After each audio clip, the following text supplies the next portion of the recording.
اعوذ باللہ من الشیطان الرجیم، بسم اللہ الرحمن الرحیم۔ کوئی لوٹ کر آئے تو اس کا ہاتھ تھام لو، اللہ بھی یہی کرتا ہے، واپس لوٹنے پر ہاتھ تھام لیتا ہے۔ جانتے ہو بد نصیب شخص کون ہوتا ہے؟ جس سے اپنے اللہ سے دعا مانگنے کا بھی وقت نہ ملے۔ سب کہنے کی باتیں ہیں، کوئی کسی کا درد نہیں سمجھتا سوائے اللہ کے۔ اللہ مانگنے پر دیتا ہے تو غرور کرنے پر چھین بھی لیتا ہے۔ وہ دعائیں رد نہیں کرتا، بس بہترین وقتوں پہ قبول کر لیتا ہے۔ جب اللہ کی رضا ہوگی پھر ہر چیز عطا ہوگی انشاءاللہ۔ دل اسی سے لگاؤ جس نے دل بنایا ہے۔ رشتے اور راستے تب ختم ہوتے ہیں جب پاؤں نہیں بلکہ دل تھک جاتے ہیں۔ جس نے دو جہانوں کو سمیٹ رکھا ہے وہ آپ کو بکھرنے نہیں دے گا انشاءاللہ۔ رب العالمین تک پہنچنے کے لیے رحمت العالمین کی پیروی کرنا بہت ضروری ہے۔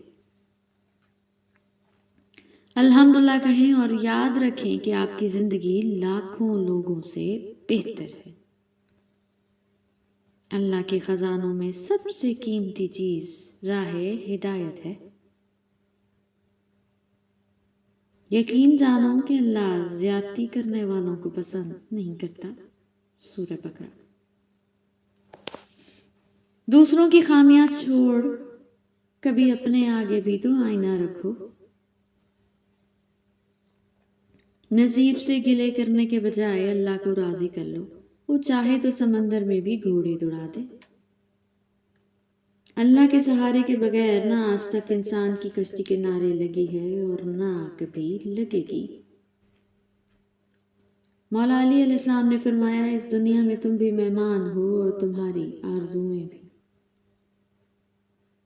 نبی کریم صلی اللہ علیہ وسلم نے فرمایا، جو شخص لوگوں کا شکریہ ادا نہیں کرتا وہ اللہ کا بھی شکر گزار نہیں ہوتا۔ بعض اوقات ہم ان لوگوں کو بڑی شدت سے یاد کر رہے ہوتے ہیں جن کے لیے ہم ایک فضول خیال کے علاوہ کچھ نہیں ہوتے۔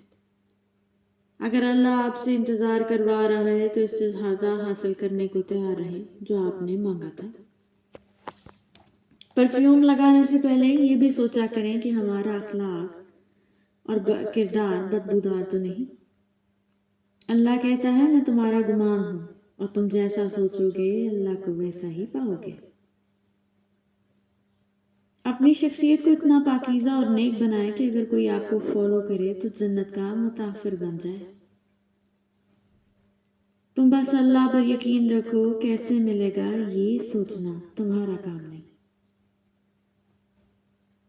محبت اللہ سے ہو جائے تو ملاقات کی تڑپ فجر سے شروع ہوتی ہے اور تہجد پہ ختم ہوتی ہے۔ Thank you so much for watching. Please don't forget to subscribe our channel.